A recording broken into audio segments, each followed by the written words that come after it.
नमस्कार दोस्तों, स्वागत है आपका एक बार फिर से आपके अपने YouTube चैनल आर के सागर यूनिक स्टडी में। तो दोस्तों, जैसा आपने कमेंट करके कहा था कि सर सीटेट पेपर 2 के लिए साइंस की क्लास भी करा दिए, तो आपकी कमेंट के मुताबिक जैसा आपने कमेंट किया था, मैं आज साइंस की क्लास लेकर के आ गया हूं। तो साइंस में जितने भी चैप्टर हैं हम सभी को कवर करेंगे आपके सिलेबस के अकॉर्डिंग। जो सीटेट का सिलेबस है उसी के अनुसार हम चलेंगे। तो यदि हम बात करते हैं बायोलॉजी की, तो बायोलॉजी में जो सीटेट का जो सिलेबस है उसमें जो पहला चैप्टर है वो है अध्याय 1 कोशिका यानी कि सेल। तो ये जो वीडियो है उन्हीं के लिए है जो भी साइंस के स्टूडेंट हैं। इसके अलावा यदि आप नीट एग्जाम की तैयारी कर रहे हैं तो आपके लिए भी ये काम आएगी। मतलब जिन भी एग्जामों में साइंस आता है, बायोलॉजी आता है, उन सभी के लिए उपयोगी है। इसके अलावा यदि आप DSSB की तैयारी कर रहे हैं और TGT का एग्ज़ाम देंगे तो आपके लिए भी ये जो वीडियो है यूजफुल रहेगी। तो चलिए शुरू करते हैं आज की क्लास। और उससे पहले एक बात और, अगर आप चैनल पर नए हैं तो चैनल को सब्सक्राइब जरूर करें और बेल आइकन को प्रेस जरूर कर दें। और यदि आपको वीडियो अच्छी लगे, समझ आए, तो वीडियो को लाइक करें, कमेंट करें, अपने साथियों में ज़्यादा से ज़्यादा आप वीडियो को शेयर करें। जितना आप वीडियो को ज़्यादा शेयर करेंगे, लाइक करेंगे और कमेंट करेंगे, उतनी ही क्लास में लेकर के आऊँगा। और मैं आपको टाइमिंग बता देता हूँ क्लास अपलोड होने की। तो रोज़ाना आप जो बायोलॉजी क्लास है उसको 11 बजे देख सकते हैं। तो 11 बजे आपकी जो साइंस की क्लास है वो डेली अपलोड हो जाएगी। आप 11 बजे साइंस की क्लास देख सकते हैं। तो चलिए शुरू करते हैं आज की क्लास। तो देखिए, जो चैप्टर 1 है बायोलॉजी का वो है कोशिका, सेल। तो जानते हैं कोशिका के बारे में। तो मैं कोशिश करूंगा जो भी क्वेश्चन सीटेट में सेल से, कोशिका से पूछा जाए वो सारे के सारे मैं नोट्स आपको दूं। तो ये परिचय है बायोलॉजी का, इंट्रोडक्शन। तो देखिए, जीव विज्ञान यानी बायोलॉजी यह विज्ञान की वह शाखा है जिसके अंतर्गत जीवधारियों का अध्ययन किया जाता है। सिंपल में आप ये कह सकते हैं कि विज्ञान की वह शाखा जिसमें जीवों का अध्ययन किया जाता है जीव विज्ञान कहलाती है। अब देखिए, यहाँ से क्वेश्चन बन जाता है कि जो जीव विज्ञान शब्द है उसका प्रयोग सर्वप्रथम किसने किया था। ये क्वेश्चन बन जाता है काफ़ी बार। तो देखिए, जीव विज्ञान शब्द का जो प्रयोग है वो सर्वप्रथम लैमार्क, जो कि एक फ्रांस के वैज्ञानिक थे, एवं ट्रेवेरेनस, जो कि जर्मनी वैज्ञानिक थे। ठीक है, इन्होंने 1801 ईस्वी में किया था। तो जो जीव विज्ञान शब्द है उसका प्रयोग सबसे पहले लैमार्क और ट्रेवेरेनस नामक वैज्ञानिकों ने किया था। आप ये याद रखेंगे क्योंकि यहाँ से कई बार क्वेश्चन पूछा गया है, नीट में भी पूछा गया है, और जो भी एग्जाम है, जो भी जिनमें भी साइंस आता है उनमें भी काफ़ी बार ये क्वेश्चन पूछा गया है। तो ये रिपीटेड क्वेश्चन है, आप यहाँ से इसको याद रखें, इसलिए मैंने इसे अंडरलाइन कर दिया। लैमार्क और ट्रेवेरेनस, इन्होंने जो है सर्वप्रथम जो जीव विज्ञान शब्द है उसका प्रयोग किया। और कौन से सन में किया था? 1801 ईस्वी में। अब आइए यहाँ से जानते हैं। देखिए, अरस्तु ने सबसे पहले जो पौधे हैं और जंतु, उनके जीवन के विभिन्न पक्षों के विषय में अपने विचार प्रकट किए, और इसीलिए जो अरस्तु हैं उनको जीव विज्ञान का जनक कहते हैं। तो ये भी इंपॉर्टेंट लाइन है, जो अरस्तु ने जीव विज्ञान का जनक भी कहा जाता है। ठीक है, इसके अलावा जो जूलॉजी है यानी जंतु विज्ञान, तो जंतु विज्ञान का जनक भी अरस्तु को ही कहा जाता है। ठीक है, फादर ऑफ बायोलॉजी यानी जीव विज्ञान का जनक भी अरस्तु को कहा जाता है, और जंतु विज्ञान मतलब जूलॉजी का जनक भी अरस्तु को ही कहा जाता है। दोनों क्वेश्चन आपको याद रखने हैं, दोनों ही इंपॉर्टेंट है, कोई भी एग्जाम में पूछा जा सकता है। तो आगे ये जानते हैं कुछ जीव विज्ञान की कुछ शाखाएं जो कि बहुत ही महत्वपूर्ण है और जिनसे एग्जाम में क्वेश्चन आने की बहुत ही ज़्यादा संभावना होती है। बहुत बार इनसे क्वेश्चन पूछा जाता है। तो जो भी मेन इंपॉर्टेंट शाखाएं हैं वो आइए देखते हैं। तो देखिए, सम ब्रांचेस ऑफ इम्पोर्टेंट बायोलॉजी। ठीक है, तो बायोलॉजी की कुछ महत्वपूर्ण शाखाएं कौन कौन सी है। तो देखिए, एपीकल्चर, काफ़ी बार इससे क्वेश्चन पूछा गया है, नीट में भी कई बार पूछा गया है, और सीटेट के लिए भी काफ़ी इंपॉर्टेंट है। सीटेट में भी इससे क्वेश्चन बनता ही बनता है। तो देखिए, एपीकल्चर, और आपको ये नाम जो ऐसी कैसी याद रखना है, एपीकल्चर, चाहे तो आप इंग्लिश में जो स्पेलिंग है उसके आधार पर, चाहे आप हिंदी, जो भी आपको अच्छा लगे उसके आधार पर आप इसको याद रख सकते हैं। तो देखिए, एपीकल्चर क्या होता है? ये मधुमक्खी पालन का अध्ययन होता है। मतलब जिसमें मधुमक्खी के पालन का अध्ययन किया जाता है उसे एपीकल्चर कहा जाता है। आगे देखिए, सेरीकल्चर। तो सेरीकल्चर क्या होता है? सेरीकल्चर होता है रेशम कीट पालन का अध्ययन। तो जो रेशम कीट के पालन का अध्ययन होता है उसे सेरीकल्चर कहते हैं। पीसीकल्चर होता है मत्स्य पालन का अध्ययन। तो जो मत्स्य पालन का अध्ययन वो क्या कहलाएगा? पीसीकल्चर कहलाया जाएगा। माइकोलॉजी होता है कवकों का अध्ययन। ठीक है, तो जो फंजाई होते हैं यानी कवक का अध्ययन जिसमें हम करते हैं जीव विज्ञान की शाखा, वो कहलाती है माइकोलॉजी। याद रखना, काफ़ी इंपॉर्टेंट है। आगे देखिए, फाइकोलॉजी होता है शैवालों का अध्ययन। शैवाल यानी एल्गी का अध्ययन, the study of algae is called phycology. और एक बात आप याद रखें, फाइकोलॉजी भी सवालों का अध्ययन, कभी कभी एल्गोलॉजी भी पूछ लिया जाता है एग्जाम में, तो एल्गोलॉजी भी सवालों का अध्ययन ही होता है। ALGOLOGY, एल्गोलॉजी सवालों का अध्ययन। तो फाइकोलॉजी और एल्गोलॉजी दोनों में सवालों का अध्ययन किया जाता है, तो दोनों नाम आपको याद रखने हैं। चलिए आगे देखते हैं। अगली जो ब्रांच है जीव विज्ञान की वो है एंथोलॉजी। तो एंथोलॉजी होता है पुष्पों का अध्ययन। तो पुष्पों का जो अध्ययन है वो जो जीव विज्ञान की कौन सी शाखा में किया जाता है? एंथोलॉजी में किया जाता है। नेक्स्ट है पोमोलॉजी। तो पोमोलॉजी में फलों का अध्ययन किया जाता है। ऑर्निथोलॉजी पक्षियों का अध्ययन। तो पक्षियों का अध्ययन कौन सी शाखा में किया जाता है? ऑर्निथोलॉजी में। नेक्स्ट देखिए इख्तियोलॉजी। तो इख्तियोलॉजी में पक्षियों का अध्ययन किया जाता है। किसका अध्ययन किया जाता है? पक्षियों का, मछलियों का अध्ययन किया जाता है। ठीक है, तो ऑर्निथोलॉजी में पक्षियों का अध्ययन किया जाता है और जो इख्तियोलॉजी है उसमें मछलियों का अध्ययन किया जाता है। चलिए आगे देखते हैं। आगे है नेक्स्ट है एंटोमोलॉजी। एंटोमोलॉजी होता है कीटों का अध्ययन। डेंड्रोलॉजी वृक्षों एवं झाड़ियों का अध्ययन।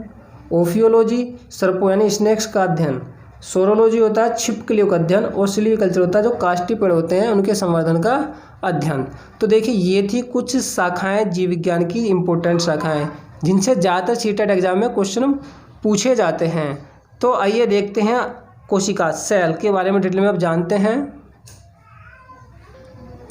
तो कोशिका यानी सेल, तो कोशिका जीवन की सबसे छोटी कार्यात्मक एवं संरचनात्मक इकाई है और यह आनुवंशिकता की भी इकाई है। ठीक है, तो इस लाइन का अर्थ ये होता है कि जो कोशिका होती है वो क्या है? वो जो कार्यात्मक और संरचनात्मक इकाई होती है। मतलब आप ये कह सकते हैं कि जो कोशिका है वो हमारे शरीर की सबसे छोटी इकाई है, क्योंकि लगभग जो है अरबों खरबों कोशिकाओं से मिलकर जो है जो मानव शरीर है, मतलब कोई भी शरीर है वो बनता है। ठीक है, तो क्या हुआ? तो जो कोशिका है वो कोशिका क्या हो गई? तो कोशिका जो हुई, जो जीवन की सबसे छोटी इकाई हुई, वो कार्यात्मक और क्या हुई? संरचनात्मक इकाई। मतलब लाखों अरबों खरबों कोशिकाओं से मिलकर क्या बनता है? शरीर बनता है। कोई भी शरीर जो है लाखों अरबों खरबों कोशिकाओं से मिलकर बनता है। चलिए आगे देखते हैं। तो देखिए यहाँ से अब एक क्वेश्चन ये बन जाता है कि सबसे छोटी कोशिका जीवाणु यानी माइकोप्लाज्म गैलीसेप्टिकमा की है। तो आप याद रखेंगे, तो माइकोप्लाज्म गैलीसेप्टिकमा की जो सबसे छोटी कोशिका है, ठीक है, किसकी है? माइकोप्लाज्म गैलीसेप्टिकमा की सबसे छोटी कोशिका होती है, जो कि क्या है? एक जीवाणु है। तो आप ये भी याद रखें कि सबसे छोटी कोशिका किसके? जीवाणु की। उस जीवाणु का नाम क्या है? उस जीवाणु का नाम है माइकोप्लाज्म गैलीसेप्टिकमा। आगे देखिए, सबसे लंबी जो कोशिका है वो तंत्रिका तंत्र की है। ठीक है, सबसे लंबी तंत्रिका तंत्र की। और अब हम जानते हैं जो कोशिका उसके बारे में देखें, तो सर्वप्रथम रॉबर्ट हुक ने कॉर्क के टुकड़े में कोशिका को देखा था। तो कोशिका की खोज किसने की थी? रॉबर्ट हुक ने की थी। और कौन सी सन में की थी? सन भी आप याद रखना 1665 ईस्वी। इसमें नहीं लिखा है लेकिन आप याद रखना, मैं आपको बता रहा हूँ 1665 ईस्वी में जो रॉबर्ट हुक है उन्होंने जो है कोशिका की खोज की थी। तो अब आपको कोशिका का अच्छे से समझ में आ गया होगा। तो कोशिका क्या है? कोशिका जीवन की सबसे छोटी कार्यात्मक और संरचनात्मक इकाई है, यानी कि कोशिकाओं से मिलकर ही क्या बनता है? शरीर बनता है, शरीर का निर्माण होता है। तो जो सबसे छोटी कोशिका है वो किसकी होगी? वो होगी माइकोप्लाज्म गैलीसेप्टिकमा की। और सबसे बड़ी लंबी कोशिका तंत्रिका तंत्र की। आगे है कोशिका के प्रकार यानी काइंड्स ऑफ सेल्स। केंद्रक की उपस्थिति तथा अनुपस्थिति के आधार पर जो कोशिकाएं हैं वो निम्नलिखित दो प्रकार की होती हैं। ठीक है, तो देखिए जो कोशिका के प्रकार हैं, प्रोकैरियोटिक कोशिका या पूर्ववर्ती कोशिका भी हिंदी में कहते हैं, इंग्लिश में होता है प्रोकैरियोटिक सेल्स, हिंदी में होता है पूर्ववर्ती कोशिका। तो यहाँ से जो क्वेश्चन है काफ़ी बार बनता है। तो जो प्रोकैरियोटिक कोशिका है इससे क्वेश्चन कई बार पूछा भी गया है, नीट में पूछा गया है और सीटेट को एग्जाम में भी पूछा गया है। तो इसको थोड़ा सा ध्यान से पढ़ना। तो देखिए प्रोकैरियोटिक कोशिका का मतलब होता क्या है? तो देखिए इसमें सुविकसित सत्य केंद्रक तथा जो केंद्रक कला है उसका अभाव होता है। मतलब आप ये कह सकते हैं प्रोकैरियोटिक कोशिका जो होती हैं इनमें जो केंद्रक होता है वो नहीं पाया जाता और जो केंद्रक कला है वो भी नहीं मिलती है। तो ये प्रोकैरियोटिक कोशिका होती हैं। और यदि हम बात करते हैं डीएनए की, यानी डीऑक्सीराइबो जो न्यूक्लिक एसिड जो होता है डीएनए, जो कि आनुवंशिक वाहक होता है, कोशिका द्रव में स्वतंत्र रूप से उपस्थित होता है। तो जो इसका डीएनए होता है, इनमें जो प्रोकैरियोटिक कोशिका होती है उनमें जो डीएनए होता है वो कैसे होता है? वो कोशिका द्रव में जो साइटोप्लाज्म है उसमें स्वतंत्र रूप से उपस्थित रहता है। तो इसका मतलब ये है कि जो डीएनए होता है यानी डीऑक्सीराइबोन्यूक्लिक एसिड या डीऑक्सीराइबोन्यूक्लिक अम्ल वो साइटोप्लाज्म यानी कोशिका द्रव्य में स्वतंत्र रूप से ऐसे उपस्थित होता है। वो किसी भी जो मतलब माइटोकॉन्ड्रिया है, लवक या गोल्जिका है, इनमें नहीं पाया जाता किसी में भी। तो स्वतंत्र रूप से मतलब अकेला ही रहता है। आगे देखिए, तो इसमें जो कलायुक्त कोशिकांग हैं जिसमें कलाएँ होती हैं, जैसे माइटोकॉन्ड्रिया है, लवक है यानी प्लास्टिड, गोल्जिकाएँ है, अंतःप्रद्रव्य जालिका आदि, ये क्या होते हैं, सभी अनुपस्थित होते हैं। तो कई बार जो एग्जाम में क्वेश्चन यहाँ से बनता है कि जो प्रोकैरियोटिक कोशिका होती है उनमें किसका भाव होता है। तो देखिए केंद्रक का भी भाव होता है, माइटोकॉन्ड्रिया भी नहीं मिलती उसमें, ना लवक मिलता है, ना गोल्जिका और ना ही अंतःप्रद्रव्य जालिका, यानी कि जो सेल ऑर्गेनल्स हैं यानी कोशिकांग, ये सभी के सभी जो प्रोकैरियोटिक कोशिका होती है उनमें अनुपस्थित होती है। तो क्वेश्चन यहाँ से ये भी बन जाता है कि जो प्रोकैरियोट होते हैं, तो जो प्रोकैरियोटिक कोशिका होती है उसमें किसका भाव होता है। तो जो सेल ऑर्गेनल्स हैं यानी कोशिकांग का भाव होता है। तो जो माइटोकॉन्ड्रिया, लवक, गोल्जिका, अंतःप्रद्रव्य जालिका, ये सभी के सभी क्या हैं, ये सभी कोशिकांग हैं, सेल ऑर्गेनल्स हैं, ये आप कह सकते हैं। ठीक है। और यदि हम बात करते हैं इसमें राइबोसोम की, तो जिनके जो राइबोसोम है वो 17 राइबोसोम, मतलब जो राइबोसोम है वो 17 प्रकार के होते हैं, ये आप याद रखेंगे। कई बार क्वेश्चन पूछा जाता है कि जो प्रोकैरियोटिक सेल होती हैं, प्रोकैरियोटिक कोशिका होती है, उनमें राइबोसोम कैसे होते हैं, तो 17S के होते हैं। ठीक है। तो 2 प्रकार के राइबोसोम होते हैं, एक 17S और एक 18S। ठीक है।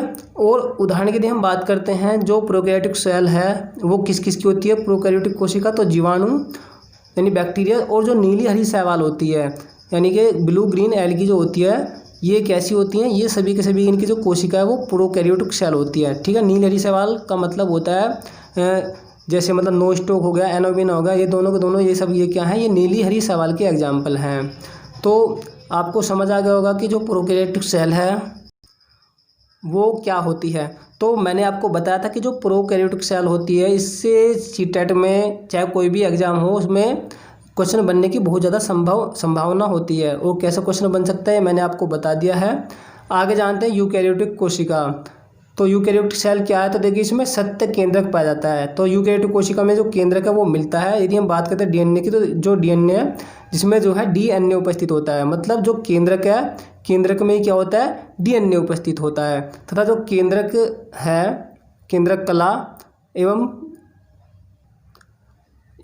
कलायुक्त कोशिकांग भी उपस्थित होते हैं। उदाहरण उच्च पादप एवं जंतु कोशिकाएं, जो है इस प्रकार की कोशिकाएं होते हैं यूकैरियोटिक कोशिकाएं। जितने भी जंतु हैं और जितने भी उच्च पादप हैं, सभी में जो कोशिका होती है वो यूकैरियोटिक कोशिका होती है, पाई जाती है। ठीक है। तो अब आपको समझ आ गया होगा। तो जो प्रोकैरियोटिक कोशिका होती है उनमें डीएनए कैसा होता है, उसमें जो स्वतंत्र रूप में मिलता है साइटोप्लाज्म में, ऐसे ही, क्योंकि उसमें केंद्रक का भाव होता है। यदि हम बात करते हैं यूकैरियोटिक कोशिका की, तो जो यूकैरियोटिक कोशिका है इनमें जो केंद्रक है वो सत्य केंद्रक होता है। सत्य केंद्रक का मतलब होता है ये, इसमें क्या होता है, इसमें जो है डीएनए उपस्थित रहता है। ठीक है। तो इसमें जो डीएनए है वो स्वतंत्र नहीं होता, वो किसमें मिलता है, वो मिलता है केंद्रक में। और यदि हम बात करते हैं यूकैरियोटिक कोशिका की, तो यूकैरियोटिक कोशिका जो होती है, प्रोकैरियोटिक कोशिका में जो डीएनए है वो मिलता है किसमें, कोशिका द्रव्य में, यानी स्वतंत्र रूप से। तो आप याद रखेंगे, यदि एग्जाम में क्वेश्चन पूछ लिया जाए कि जो प्रोकैरियोटिक कोशिका होती है उसमें जो केंद्रक है वो कैसे मिलता है, कहाँ मिलता है, तो साइटोप्लाज्म में मिलता है और स्वतंत्र रूप से मिलता है। ठीक है। यदि आपसे पूछे कि स्वतंत्र रूप से जो केंद्रक है, डीएनए है, वो किसमें मिलता है, तो वो मिलता है प्रोकैरियोटिक कोशिका में।